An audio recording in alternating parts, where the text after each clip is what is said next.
नमस्कार, मैं नितारा हूँ। R18 न्यूज चैनल में आपका स्वागत है। आइए जानते हैं आज के ताजा समाचार।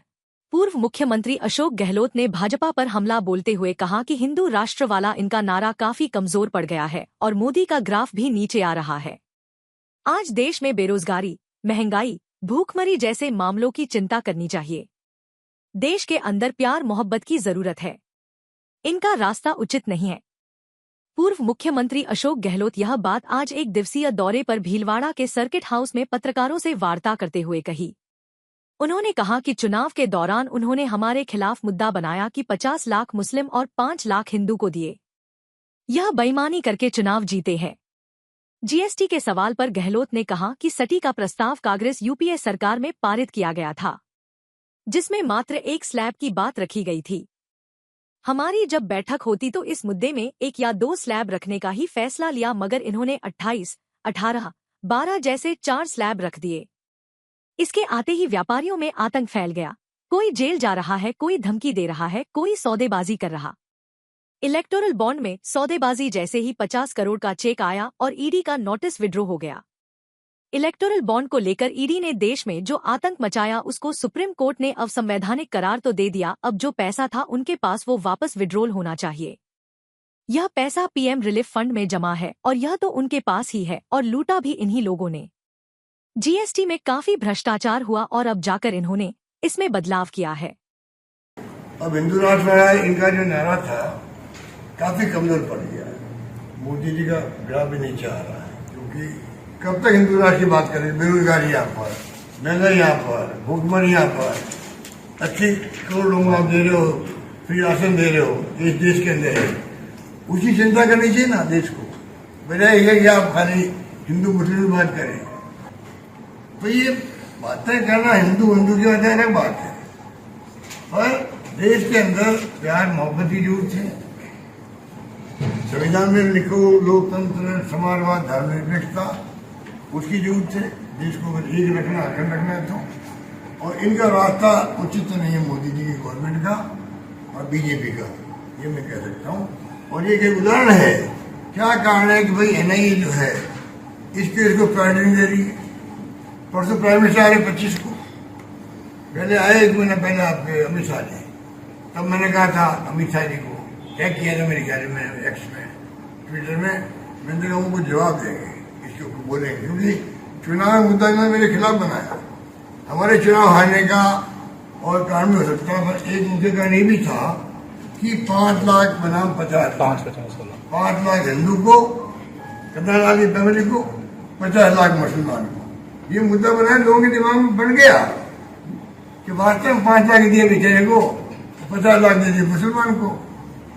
ये बेईमानी करके चुनाव जीते हमारे सामने। एक शुरुआती गलती कर दी थी जब ये प्रस्ताव हमारे वक्त में शुरू हुआ था यूपी गवर्नमेंट में। जीएसटी का प्रस्ताव जो है वो कांग्रेस की यूपी गवर्नमेंट शुरू किया था। एक स्लैब की बात थी उसमें।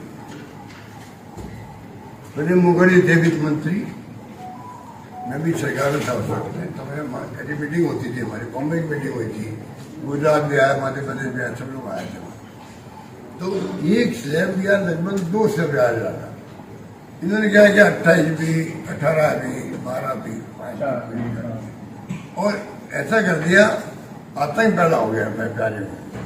कुछ जेल जा रहा है, कुछ धमकी दे रहा है, कुछ सौदेबाजी हो रही है। वो थे ना इलेक्ट्रोल बॉन्ड में ईडी का नोटिस, 50 करोड़ का चेक आया, मतलब वो बॉन्ड आए और नोटिस विड्रॉ हो गया।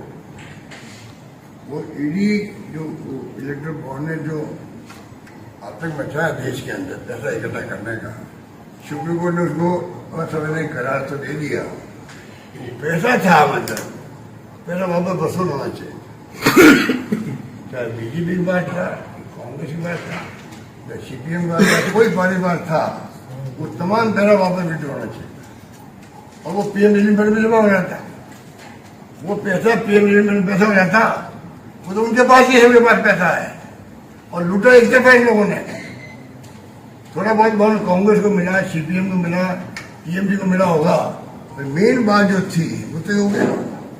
तो ये स्थिति जो बनी हमारी, उसको मैं समझता हूँ कि हमें देखना चाहिए, ताकि ये जो आप कह रहे हो ना, इसमें ही हुआ था जीएसटी में, खूब करप्शन खूब हुआ था।